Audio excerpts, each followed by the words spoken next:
Great, well, it's an absolute pleasure to have an opportunity to spend a few minutes with you this morning, talking a bit about our conception of how all of us, whether you're an entrepreneur, investor, or a large enterprise, can help invent the future of energy. This is definitely the defining problem of our time, and it's going to require a very large type of thinking, large type of solutions in order to address it. And I'm going to talk a bit about some of the philosophy behind how we think it might be solved, give you some examples of things that we've invested in, and then hopefully motivate each one of us to really embrace this gigantic problem, but also an exciting opportunity for us to change the world. So a little bit about Khosla Ventures. We're a global venture capital firm that's based in Silicon Valley. It's very important to note that we don't consider ourselves venture capitalists. We consider ourselves venture assistants, because a lot of what we do with our companies is really focused on assisting them and helping them build great enterprises that can change the world. There are 6 investment partners that are managing over $3 billion of committed capital. Importantly, we have a 2-pronged investment strategy.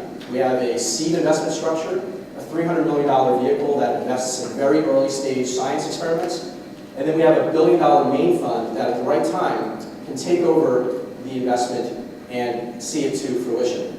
So it allows us to bifurcate the time horizon issue of clean tech, which is that many of these technologies will take years and years to actually develop, and it allows us to bet in a very high-risk fashion on things that can revolutionize the industry. And we have over 60 clean tech portfolio companies, and some of which we've announced, many of which are in stealth mode, which we think is one of the largest portfolios in the world.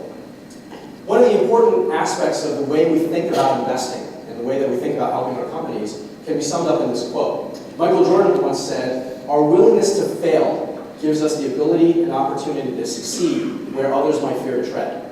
And so this is a very important aspect of the philosophy in which we look at entrepreneurship and investing, is the idea that it's the willingness to fail and the ability to allow our entrepreneurs to test that and also invest in things that might fail that give us the chance to really invest in ground-shaking companies.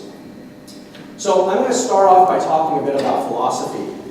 Many of us, whether we're investors, entrepreneurs, or large enterprises, will make our investment decisions or our partnership decisions based on the past. We think about how the market has evolved over time, we extrapolate from that past, and we make a decision about how impactful this will be for the future. What I'd like to argue over the next 10 or so minutes is that that's an incorrect approach to being able to make ground-shaking investments. We think that the important aspect here is to be thinking about how to invent the future, because the past can be misleading, forecasting can be off, and in most cases, the technologies that have fundamentally changed the fabric of our world have come from things that no one would have thought could have been successful and no one could have predicted could have been successful. So we'll talk a bit more about that in the latter part of the presentation. So let's go back in time and talk about how some of the experts of various industries have talked about markets. So Lord Kelvin in 1895 once said, "Heavier than air flying machines are impossible." The Western Union in 1876 says that the telephone has too many shortcomings to be seriously considered a means of communication. In 1977, the president and founder of DEC said there's no reason for any individuals to have a computer in their home. Now these were the experts of their time.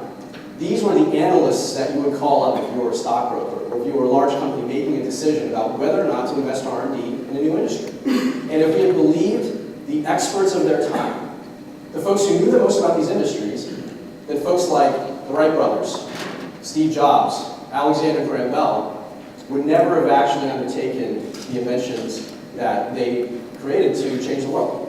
And we, of course, would be living in a very different world today. On this slide, I have a forecast from the Energy Information Administration in the United States, which is one of the largest and most well-known institutions for doing research in the energy space. This is what they had to say about the projected number of gigawatts of wind deployed around the world. In 2005, they had this projection over the next 20 or 30 years. About a year or two later, they revised those projections because just in the short span of a year, they miscalculated what would happen in China and some of the emerging OEMs out there. Several years later, they revised the projections again, not accounting for how much demand there would be in other parts of the world, including China. And I think you get the point. By 2010, in the short span of 5 years, the Energy Information Administration was off by more than 5 times just in a 5-year span. And so if you were a large company making an R&D decision or a partnership decision based on extrapolating the past and looking at what the experts say the future will look like, you would have been horribly wrong. And similarly, a lot of wind entrepreneurs would have been discouraged by the data and not necessarily invested as aggressively.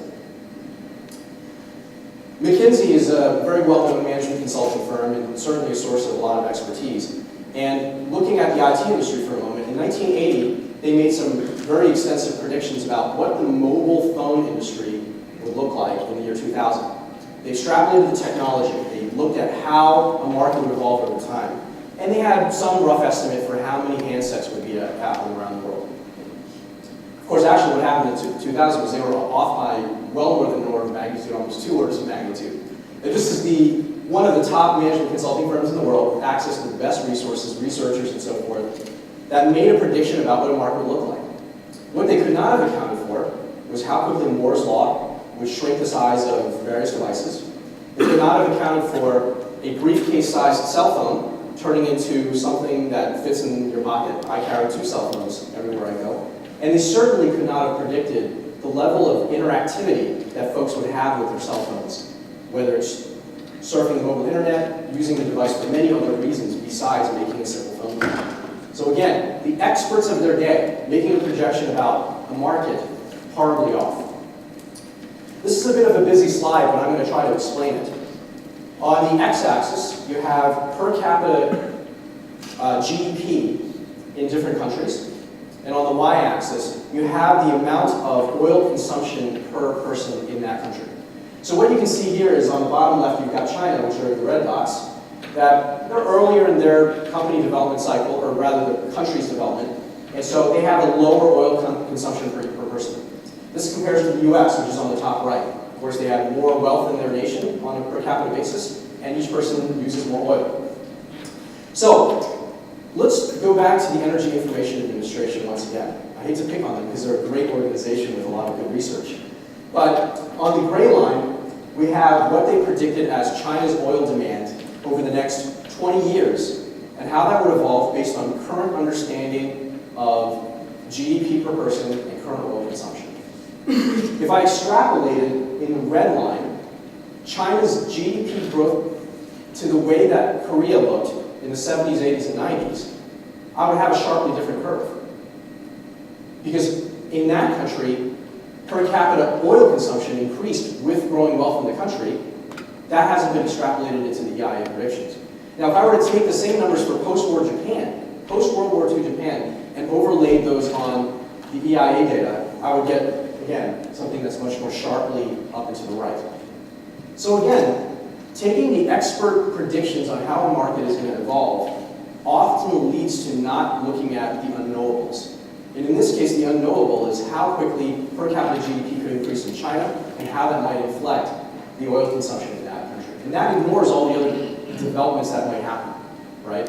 So again, in a mid-range case here, you might be off in predicting China's global share of oil use from 10% to 70%, which of course, as a large entity making an investment decision, it's a very, very big swing. So, if we think again about analysts extrapolating the past and the many times that they've been wrong in the past, you look back in time, the last 25 years or so, these are some of the things that have happened in a relatively short period of time. In 1985, January 1st, there was not a PC in every home. In 1995, internet was not ubiquitous. 2000, even at the numbers that the McKinsey numbers showed, mobile was not yet pervasive. Not everyone had one in their pocket. January 1st, 2004, we did not have Facebook. And then in 2007, of course, the iPhone came, which, again, completely shook up the market and changed the face of mobile computing forever. Twitter, Pinterest, all the different technologies that have come about that the analysts just could not have predicted a year ago, 5 years ago, 10 years ago. So as I stand here today, in 2012, I'm incredibly optimistic and excited. Because regardless of what the media is saying about the fate of the energy industry, the energy technology developments, they have no idea.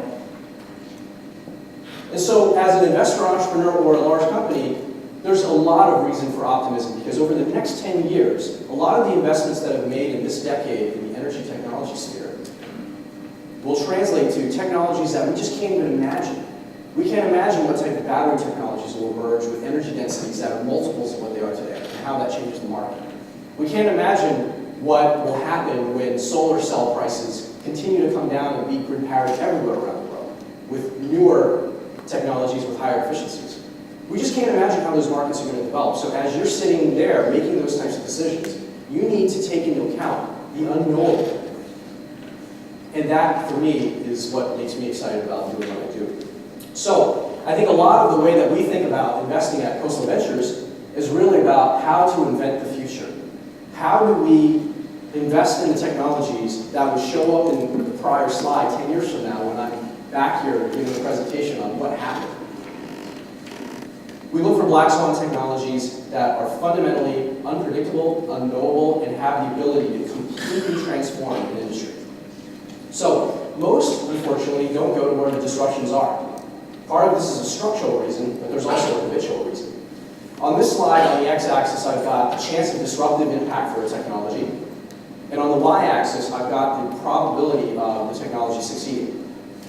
And so these are generalizations, but most large companies tend to be on the left side of this graph. You don't get fired if you invest R&D money into a technology that has a 70, 80, or 90% chance of success. And if you look at a lot of the battery companies, for example, you get a bonus at the end of the year if you can increase your energy density by 5%, right? So a lot of the R&D that happens in large companies tend to be lower risk, but as a result, they have a less of a chance of having disruptive impact. A lot of the venture investments are somewhere in the middle. Maybe a third to two-thirds probability of success, and your disruptive impact is commensurately higher. And then on the far end are the folks who are hunting for black swans. And if you look at the venture returns over time, the folks who have made the most returns in the venture industry are those who found technologies that fundamentally were transformative. Everything else incremental is in the noise, right? So you have organizations like ARPA-E and the Department of Energy in the US, a lot of different seed investment vehicles around the world that are looking for these transformative technologies, but there aren't a lot of venture investors who are willing to take that type of risk. And part of that's structural. If you have a 10-year fund, and you're in year 3 or year 4 of your fund, you're not going to bet on a professor at the National University of Singapore on a very new type of quantum physics-powered solar cell, because it might take too long. And so you're not going to take that level of black swan type risk, and you're going to forego that.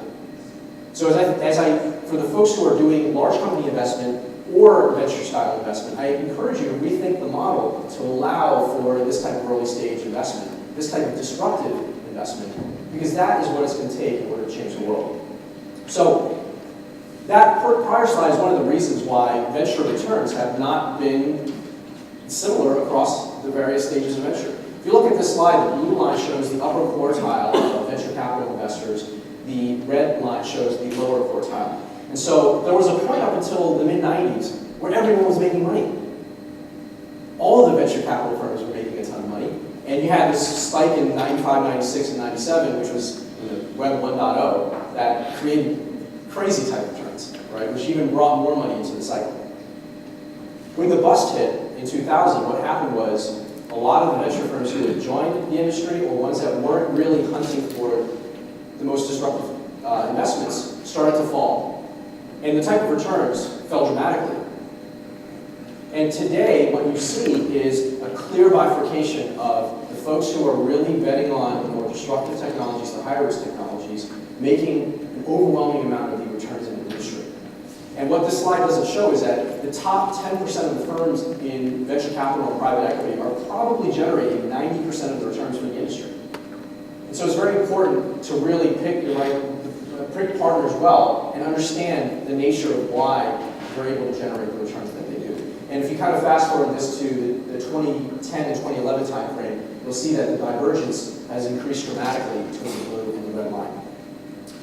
So if there's nothing else that you can take away from this session this morning, I encourage all of you to think about inventing the future in a way that allows you to be very bold, think big, and be very willing to fail in the type of investments that you make in time and effort. As Robert F. Kennedy in the US once said, only those who dare fail greatly can achieve greatly. And one of the things that at Khosla Ventures we frequently like to quote is what George Bernard Shaw said, which is that all progress depends on the unreasonable man or woman. It's that type of unknowability, unreasonableness, and aggressiveness that tends to find the technologies that are important for what all of us are thinking about today. So, as I kind of shift into some of the clean tech related investments and the topics that you're going to be talking about later today, I want to remind everyone of the problem that brings us all here together. And again, what I think is the defining problem of our time. It's that 5 billion people or more in developing countries around the world, now thanks to YouTube, broadband, internet everywhere, can see how 500 million people that are more wealthy or more developed countries are living, and they want to live that way. They want to have access to the same types of things that we do on a regular basis. And for that, you need energy, you need food, you need water, you need access to scarce resources that most of the people in the developing part of the world do not have. So the question that all of us actually are thinking about when it comes to green tech and clean tech is, how do we reinvent society's infrastructure in order to solve that problem? How do we create a sustainable source of these resources so that those 5 billion people can live like we do? And the answer to that, of course, is green technologies. And we're going to be talking about a lot of that over the course of the next 2 days. The important thing here is to remind everyone that it's a portfolio solution. So for many of you who are working at large fuel or chemical companies, or working in solar companies, or coal-fired plant, coal cleaning companies, et cetera, you are part of a portfolio solution that's going to be required to solve this all-important problem of how do we reinvent society's infrastructure. And on this slide, I have a summary of some of the areas that we're going to be talking about over the next 2 days. And during the presentation tomorrow, I'll go into a bit more depth on a couple of these areas and showcase a couple of investments within our portfolio.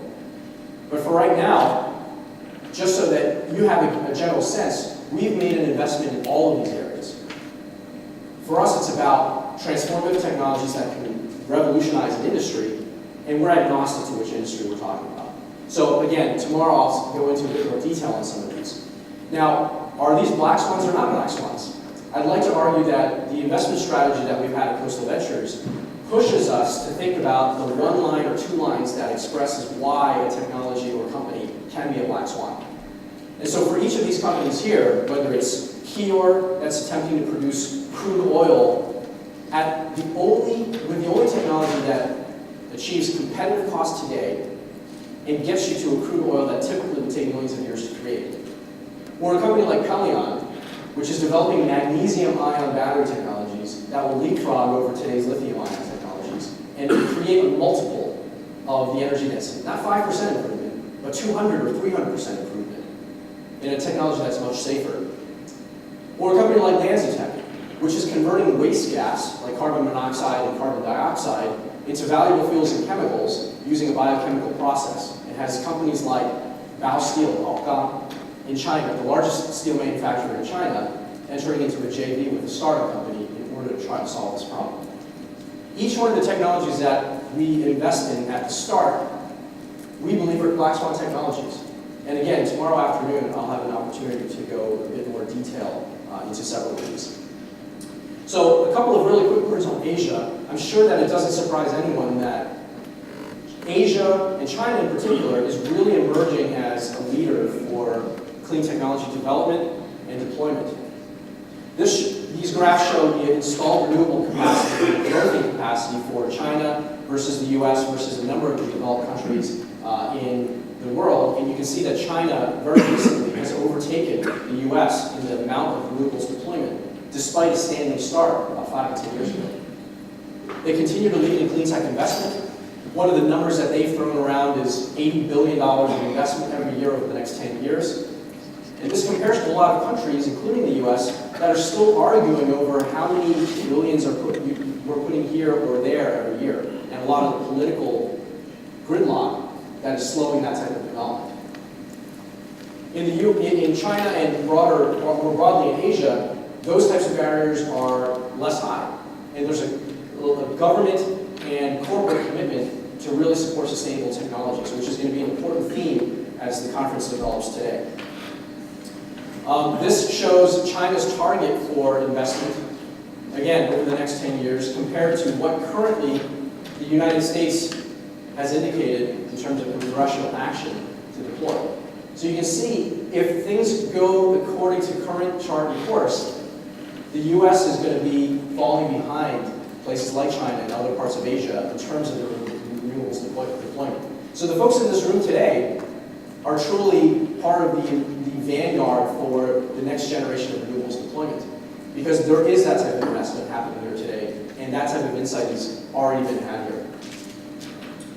I won't go into detail here, but suffice it to say, there are a lot of attributes about Asia that make it ripe for black swan discovery and deployment. Whether it's the nonlinear market growth potential.